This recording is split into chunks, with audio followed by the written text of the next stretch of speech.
Ladies and gentlemen, in a situation that will surprise absolutely nobody, Sony is being a little bit of a silly goose. So, in the face of all the criticism that they faced for the Sumk, the Sony universe of Marvel characters, all of the critics, criticizing the movie, they've essentially said, no, you're wrong. We make good movies, actually. So, yeah, in an interview with the LA Times, the CEO of Sony Pictures said, "You're cringe," to all the critics of The Sunk. So let's get into what he said. Uh, let's see. The interviewer asked him, "How do you feel about the performance of your film studio during your tenure?" We've had mostly very, very good results. Unfortunately, Kraven the Hunter that we launched last weekend, and my last film launch, because apparently he's leaving in January, is probably the worst launch we had in the 7.5 years. So that didn't work out very well, which I still don't understand because the film is not a bad film. I listen. If you earnestly think that Kraven the Hunter is not a bad film, it's probably for the best that you're no longer a CEO of a film studio. Because that's like obviously art is subjective, right? If somebody likes Kraven the Hunter, that's fine. You do you. If you want to jump off of a bridge, I'm not going to stop you. I'm sorry, I probably shouldn't have said that. You probably don't jump off the bridge. Don't do it. I will stop you, actually. If you listen, if somebody, if like a general audience member likes Kraven the Hunter, that's fine. But if you are the CEO of a film company, and I know Sony isn't just a film company, but you know what I mean.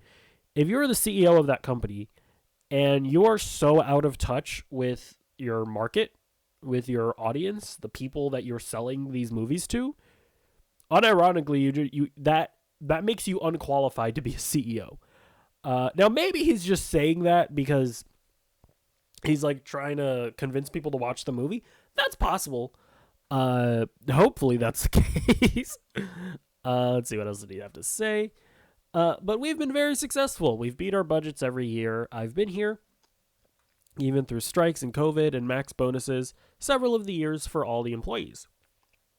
It was a good run, and the film studio was a big part of it. So then he tries to back away from the sump conversation, but the interviewer goes right back into it. Going back to Kraven the Hunter, and Sony had Madam Web earlier this year, which also underperformed. Let's touch on Madam Web for a moment. Madam Web underperformed in the theaters because the press just crucified it. It was not a bad film. And it did great on Netflix, by the way. For some reason. Can't possibly be because they thought it was a bad movie. For some reason, the press decided that they didn't want us making these films out of Kraven and Madam Web. And the critics just destroyed them. They also did it with Venom. But the audience loved Venom and made Venom a massive hit. Those are not terrible films. They were just destroyed by the critics and the press for some reason. For some reason. What could it possibly be? I mean, it couldn't possibly be that they were just bad movies that people didn't like, so they wrote reviews saying that they were bad. No, they must have had some weird vendetta against us making movies about these specific characters. I also like how he completely contradicts himself there. He's like, the Madam Web and Kraven, they failed because the critics, they lambasted us. But for the Venom movies, which audiences actually liked, well, the critics didn't have an effect on that one. Well, if audiences are going to ignore critics, why didn't they ignore the critics for Madam Web and Morbius? It's probably because they just didn't like those movies, brother. It's just the cope that this guy is having here is absolutely insane. Oops, that's not what I wanted to pull up. Let's see. And then the interviewer asks, "Do you think that the Spider-Man universe strategy needs to be rethought?" And he says, I do think we need to rethink it. Just because it's snake bitten. If we put another one out, it's going to get destroyed, no matter how good or bad it is. And I gotta be honest, man. If this is the attitude that Sony has right now, I don't know if there's really much hope for the future of the non-Spider-Man franchise, because the reality is that I think these movies could have worked. Like, there are some people that just don't want a non-Spider-Man universe just flat out. But like, if the movies had been better, I believe that they possibly could have worked. And the fact that he's not going, yeah, we missed the mark on our last couple of movies. We've taken the criticisms to heart, and we are going to work. We're gonna sit it out for a couple of years, and we are going to work hard to come back stronger and better, and yada yada yada. Like, that's what he should be saying. Because listen, say what you will about Marvel Studios. Not once has Kevin Feige come out and been like, the critics just lambasted the Marvels. The critics they didn't want the Marvels to succeed. And, like, they never came out, and Bob Iger never came out, and it was like, the critics just hated She-Hulk, and they didn't want She-Hulk to succeed. Like, Marvel has never done that. What did Bob Iger do? The CEO of Disney. He came out and he was like, yeah, we've been missing the mark on our properties.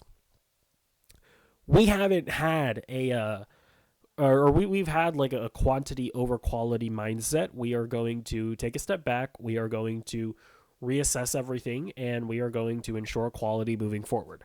Like, that's like the main reason why I actually believe that Marvel Studios is going to come back stronger, because like, it is true that under like in like 2020 through like 2023, when Bob Chapek was around, I don't know if I'm getting the dates exactly right, but they legitimately had a quantity over quality mandate. They had a mandate of Marvel Studios had to put out X amount of movies and X amount of shows a year.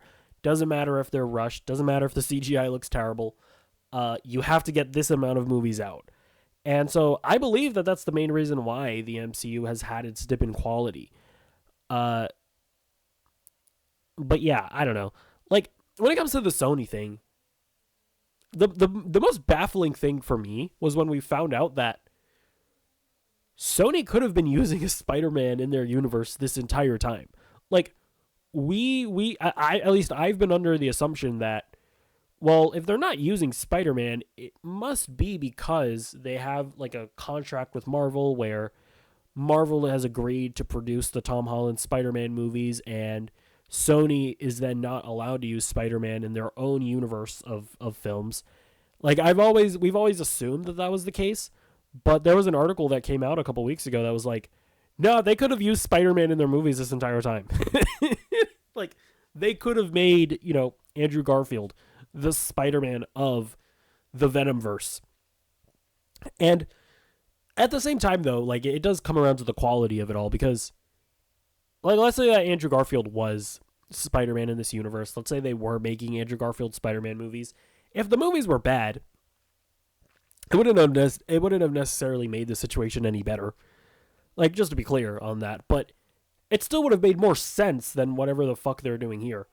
But even if they couldn't use a Peter Parker Spider-Man, I've always been under the assumption of, like, why aren't you using any of the other, like,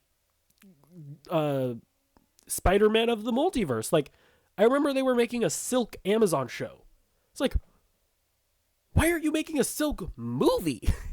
Make a Silk movie, have your universe revolve around her, that way that people can fall in love with Silk, and from that you spin off Morbius and Madam Web and Kraven the Hunting Boy and whatever the fuck you want to do. Like, again, some people might say, like, oh, well, nobody cares about Silk, and it's like, yeah, nobody cares about Kraven the Hunter or Madam Web either, or Morbius, but they're going to make these movies anyway. At least put yourself in a decent position to succeed. So yeah, I don't know. At the end of the day, the most important thing that they need to do is to just get higher quality control. And the fact that they are seemingly not, the fact that they don't seem to recognize that that's even a problem is freaking insane. And the fact that the CEO doesn't have like the PR skills to know that saying that in an interview is just a retarded thing to do is absolutely insane. So, either way, let me know what you think in the comments down below. Maybe you agree with him. Maybe you think that the sumk is underrated. Let me know why in the comments down below. And I'll see you in the next video. Goodbye.